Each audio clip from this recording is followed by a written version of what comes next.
안녕하세요. 산재박사TV의 김정태 노무사입니다. 올해도 눈이 참 많이 내렸는데요. 그래서인지 출근 중 교통사고를 당하거나 눈길에 넘어져서 골절되신 분들의 상담 문의가 참 많았습니다. 그래서 오늘은 많은 분들이 궁금해하시는 출퇴근재해에 대해서 알아보도록 하겠습니다. 출퇴근재해는 크게 사업주의 지배관리하에 출퇴근재해와 통상의 출퇴근재해로 구분됩니다. 사업주의 지배관리하에 출퇴근재해는 우리가 흔히 통근버스라고 하는 회사 차나 버스를 이용해서 출퇴근하는 경우에 발생한 사고를 말합니다. 그렇기 때문에 특별한 경우가 아니라면 산재로 인정이 쉽게 되겠죠. 그런데 통상의 출퇴근재해라고 하면 통상이란 말이 애매한 부분이 있기 때문에 통상의 출퇴근재해에 대해서는 자세히 살펴볼 필요가 있습니다.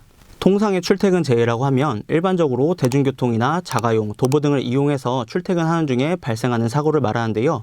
공단의 구체적인 산재 인정 기준을 살펴보겠습니다. 첫 번째로 출퇴근 중 발생한 사고라야 합니다. 이때 출퇴근이란 취업과 관련하여 주거와 취업장소 사이의 이동 또는 한 취업장소에서 다른 취업장소로의 이동을 말합니다. 둘째로 통상의 경로와 방법으로 이동 중에 발생한 사고라야 합니다. 이때 통상의 경로와 방법이란 사회통념상 이용할 수 있다고 인정되는 범위 내의 경로와 방법을 말합니다. 쉽게 말해서 본인이 평상시에 이용하는 경로와 방법은 모두 여기에 해당됩니다. 마지막으로 경로의 일탈 또는 중단이 없어야 합니다. 출퇴근재해의 경우 여기서 문제가 많이 되는데요. 일탈은 통상의 경로를 벗어나는 행위를 말하고 중단은 출퇴근 과정에서 출퇴근과 관계없는 행위를 하는 것을 말합니다. 일탈 또는 중단에 대한 예시를 들어보겠습니다.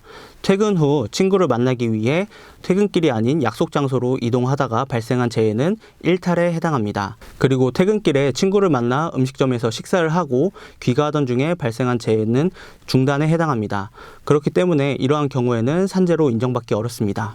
그리고 주의할 점은 이러한 일탈이나 중단이 있은 후 다시 통상의 경로로 돌아와 귀가 중 재해가 발생하더라도 산재로 인정받을 수 없다는 점입니다. 그런데 출퇴근 중에는 정말 많은 경우의 수가 있기 때문에 산재법에서도 이를 감안하여 예외를 인정하고 있는데요.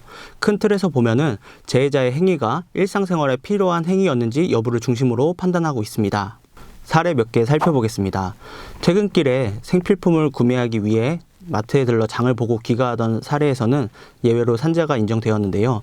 백화점에 들러 사치품을 구입하였던 행위에 대해서는 산재로 인정이 되지 않았습니다. 그리고 퇴근 후 직업능력 개발을 위해 학원에서 공부한 후 귀가 중에 발생한 재해는 예외로 인정이 되었지만 직업능력 개발과 무관하게 본인의 취미 활동을 한 뒤에 귀가하던 중에 발생한 재해는 산재로 인정되지 않았습니다. 마지막으로 퇴근 후 두통으로 병원 진료를 받은 뒤 귀가하던 중에 발생한 재해는 산재로 인정이 되었지만 본인의 미용 목적으로 피부과 진료 후에 귀가하던 중에 발생한 재해는 산재로 인정되지 않았습니다. 출근길에 다쳤는데 병원에는 회사 눈치가 보여 집에서 다쳤다고 했습니다. 산재가 될까요? 출퇴근 재해와 같은 업무상 사고건의 경우 최초 재해 후에 병원에 내원해서 진술한 부분이 산재를 인정하는 데 중요한 부분으로 작용하고 있습니다. 그렇기 때문에 진료 기록상 집에서 다쳤다는 내용이 기록이 되어 있으면 산재를 인정하는 데 불리한 요소로 작용하는 것이 사실입니다. 하지만 출근길에 넘어져서 다쳤다는 증거를 확보하고 병원에 잘못 진술한 부분에 대해서 소병할 수 있다면 충분히 산재로 인정받을 수 있습니다. 산재 신청하면 사업주가 불이익을 받지 않을까요? 출퇴근 재해의 경우 산재보험료율과 사업장 재해율에 영향을 미치지 않습니다. 그리고 산업재해 조사표 제출 의무도 없기 때문에 부담 없이 산재 신청하시면 됩니다. 산재 처리하면 어떤 보상을 받을 수 있나요? 네, 산재 요양 기간 중 비급여 항목을 제외하고 치료비 명목의 요양급여를 받을 수 있습니다. 그리고 요양으로 취업하지 못한 기간에 대해 평균 임금의 70%에 해당하는 휴학급여를 받을 수 있습니다. 마지막으로 산재 종결 후에 신체에 장애가 남았다면 장애급여까지 받을 수 있습니다. 그리고 직장 복귀를 위한 재활 서비스, 합병증 관리, 재요양 등 사후 관리까지 받을 수 있으니 산재 신청하는 것이 좋습니다.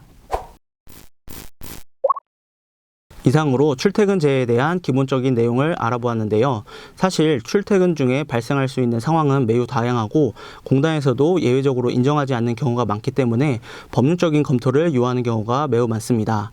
그렇기 때문에 산재 신청을 하시기 전에 반드시 산재 전문 노무사와 상담을 하시고 산재를 진행하시길 권해드립니다.